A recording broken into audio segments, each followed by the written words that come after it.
ছোটোবেলা থেকেই যেহেতু আমার জন্মদিনের দিন খুব একটা স্পেশাল কিছু হতো না, তো সেই জন্য আমার অত এক্সাইটমেন্টও থাকতো না। ছোটোবেলায় যাও একটু আধটু এক্সাইটেড হতাম, বড় হওয়ার সাথে সাথে সেই এক্সাইটমেন্টটাও চলে যায়। আর এই জন্মদিনের দিন কিছু ফেক উইশ দেখতে পাওয়া যায়, যারা সারা বছর তোমার পিঠ পিছেই কথা বলে বেড়ায়, তারাই এই জন্মদিনের দিন তোমার সামনে কত সুইট হয়ে তোমাকে উইশ করতে আসে। আর তাদেরকেও থ্যাংক ইউ সো মাচ, নিজেদের জীবনের এতটা গুরুত্বপূর্ণ সময় ওয়েস্ট করে আমাকে নিয়ে ভাবনা চিন্তা করার জন্য, আমার পিঠ পিছে কথা বলার জন্য। আর আগের বছর থেকেই আমি এই জিনিসটা শুরু করি যে আমি জন্মদিনের দিনটা ভগবানের কাছে পুজো দিয়ে তারপরেই শুরু করব। আমি ভগবানকে সবসময় বলি, তুমি আমাকে যতটুকু দিয়েছো, যা দিয়েছো, তার জন্য আমি ভীষণ গ্রেটফুল তোমার কাছে।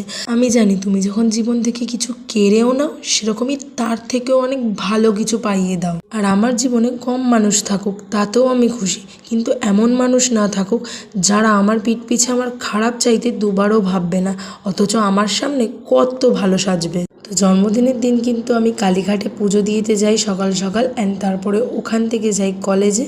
আমার বন্ধুরা কিন্তু আমাকে কেক কাটায়, অ্যান্ড আমি কিন্তু এই দিনের ওয়াটাই ইটিনারে পোস্ট করে দিয়েছি। তোমরা যদি এখনও না দেখে থাকো, এই ভিডিওর নিচে আমি ট্যাগ করে দেবো, তোমরা অবশ্যই চেক করে নিও। তারপরে সেদিন কিন্তু আমি একটা গিফটও পাই প্রিয়ার থেকে। প্রিয়া আমাকে অনেক খাবার জিনিস পাঠিয়েছিল, কারণ ও জানে আমি খেতে খুব ভালোবাসি। রাতের ডিনার করে আমার ব্লগটা এখানেই শেষ করলাম। That's it for today.